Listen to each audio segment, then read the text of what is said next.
Saging, paniud to. Paniud to nin guys.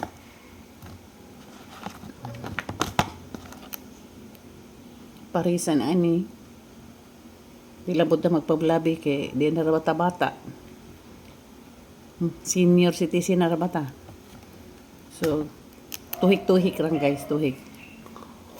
Kung saliti pa tayam. Tambal ka ibo.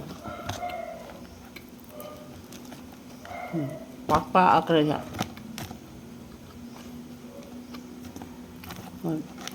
Kita may nagdala sa tulawas.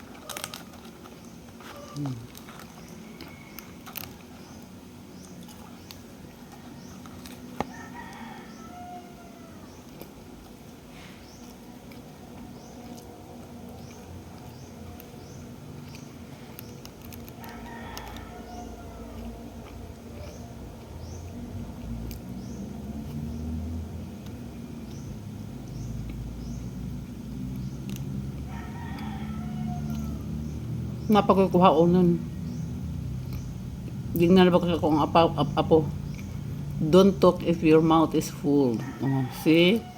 I love you, Kelsey. I miss you.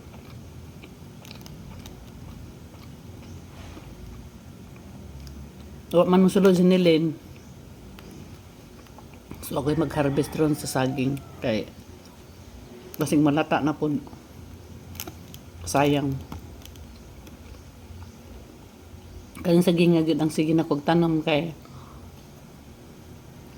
dili sa dali madaot. Kung saba lalo sa tarpurukon. Ngayon nyo guys,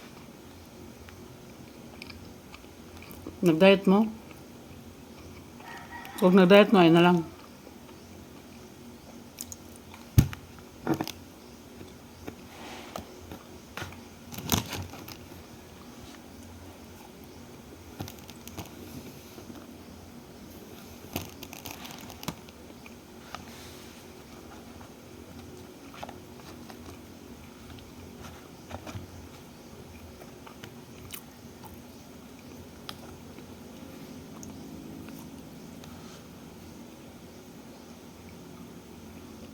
Usa ka saging dako, enough na, busog na kay ka.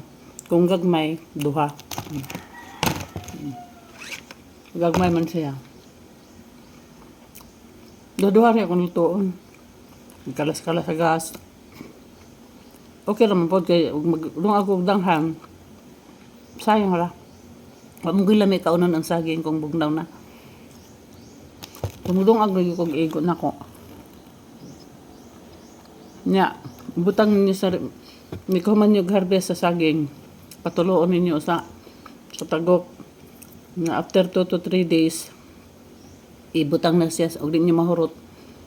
Wala mang ipanghatag or unsa diha, ibutang niyo sa inyong refrigerator para makontrol yung hinog. So, maray ko uton nimo mag luto. May pa ni kay pasapan. Ngayon ako na punda magluto ako usa, duha.